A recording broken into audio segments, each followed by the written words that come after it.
அத்தனை பேரும் பார்த்தீங்கன்னா, வரப்புல சாகுபடி செய்யணும். என்ன சார் செய்யணும்? இதனால என்ன பயனு?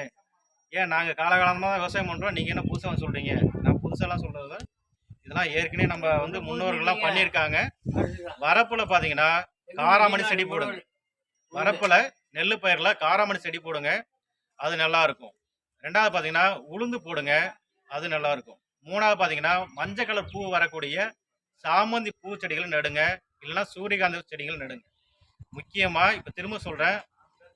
காராமணி பயிர் பண்ணலாம். இல்லன்னா உளுந்து பயிர் பண்ணலாம். அது கூடவே பார்த்தீங்கன்னா, சாமந்தி பூவு இல்லன்னா சூரியகாந்தி. இந்த 4 ஐட்டத்துல உங்களுக்கு ஏதாவது 2 ஐட்டம் கலந்து நீங்க பயிர் பண்ணுங்க.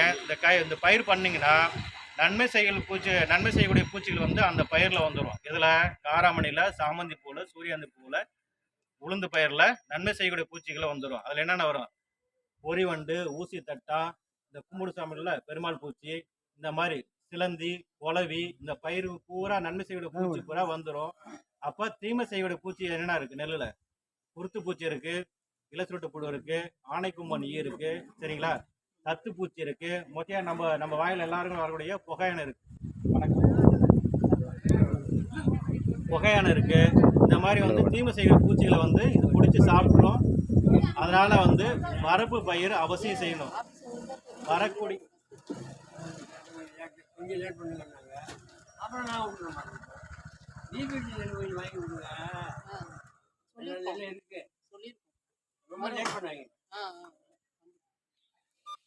நன்றி. அந்த அந்த வகையில் இப்போ வந்து வேளாண்மை உதவி இயக்குனர் வந்திருக்காங்க, மேடம் வந்திருக்காங்க. அதனால நெல் பயிர் செய்யக்கூடிய அத்தனை பேர் வந்து வரப்பு சாகுபடி, வரப்புல காராமணி, உளுந்து, சாமந்தி பூ, சூரியகாந்தி பூ இதெல்லாம் நடலாம். இல்லை சார் என்ன துவரை நடுறீங்களோ துவரையும் நடலாம், தப்பு கிடையாது.